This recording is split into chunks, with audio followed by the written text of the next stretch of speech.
Chapter 5. Dennis moved toward the glass coffin. His flashlight beam slid across the surface and caught the thing inside. He stopped. Skip. I see it. They approached from opposite sides. Dennis kept his flashlight trained on the glass. He didn't believe what he was seeing. He figured it was some kind of trick of the light. As he got close, the shape resolved. It was the body of a woman. She lay on her back with her arms at her sides and her legs straight. She was nude. Her skin was pale, almost white, unmarked. Her hair was dark brown, and it fanned out beneath her head like it had been arranged. Her eyes were closed. She looked like she was sleeping. Dennis put his hand on the glass. It was cold. There was some kind of gas in the coffin. It caused the face and the rest of the body to swim in and out of focus. It's a fake. Carole put Camera Boy up to this. I have to give him an A+. Scared the shit out of me at first, Dennis said, laughing nervously. I don't think so. I think she's real. Besides, this place was locked tight, Skip said, putting his face close to the glass to get a better view of the woman. They knew he would bust in, Dennis said. If she's fake, why is the vein in her neck pulsing? Watch it. Dennis put his face close and kept his flashlight on the woman's neck. He saw nothing, and then the slightest pulse. It's a trick of the gas, he said, not believing it. Look at her. She's not decomposed, Skip said. Skip was right. It was one of the first things Dennis had noticed. There was no bloating, no discoloration, no collapse of the features. The skin was smooth and tight over the bones of her face. Her fingernails were intact. Her stomach was flat. She could have been placed here yesterday. It's not possible. This place has been sealed since 1945, Dennis said. She's white, Skip said. So? This is a Japanese facility. Japanese military. Why is there a white woman in a glass box in a Japanese military lab? John said the Japanese were doing the experiments here. Remember, the Japs used prisoners for some of their experiments, Dennis said. What kind of experiment keeps a body preserved for 80 years? Skip asked. I don't know. I don't want to know. Some kind of chemical, maybe. Something in the case. Formaldehyde or something like it, Skip suggested. Formaldehyde turns you gray. She's not gray. She looks alive, Dennis said. Dennis tapped the glass with his knuckle. The sound was flat and dead. We should go, Skip said. Hold on. Dennis, we should go. Skip took a step back from the coffin. We should leave and tell Carole what we found, and let her father send someone who knows what they're looking at. Yeah, okay, Dennis said. This is creeping me out, Dennis.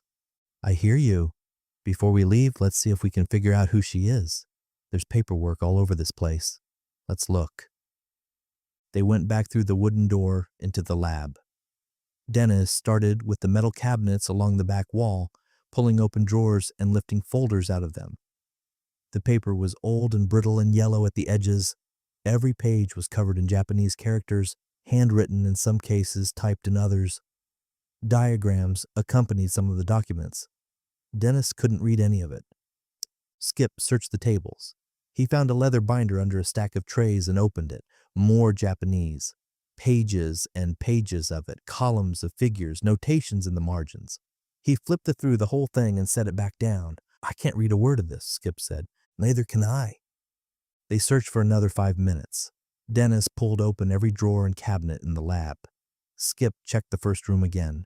He came back, shaking his head. It's all in Japanese, every single page.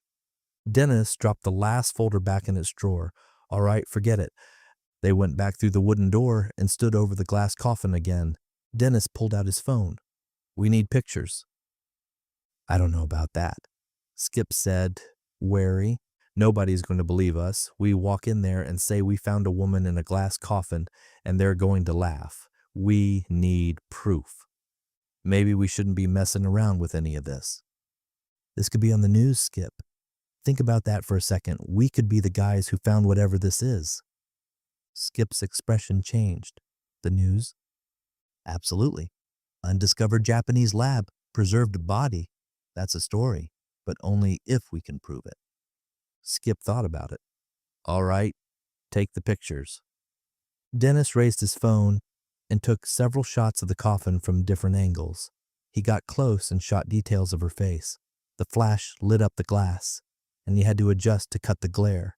He moved to the other side and took more. Get some with me next to it, Dennis said. Skip took the phone and Dennis posed beside the coffin with his flashlight pointed down at the woman's face. Skip took 4 or 5 shots and handed the phone back. Let me get some on mine, Skip said.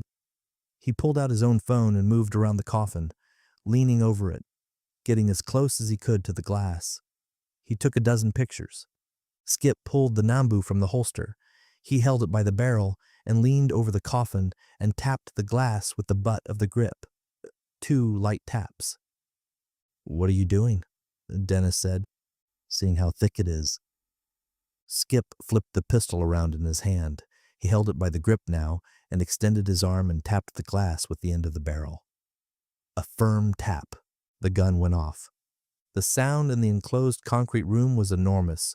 The muzzle flash lit the room white for an instant, and the bullet hit the glass at an angle. A web of cracks exploded outward from the impact point. The glass didn't shatter, but a section near the top buckled inward, and from somewhere inside the coffin came a sound, a hiss, soft and steady, like air leaking from a tire.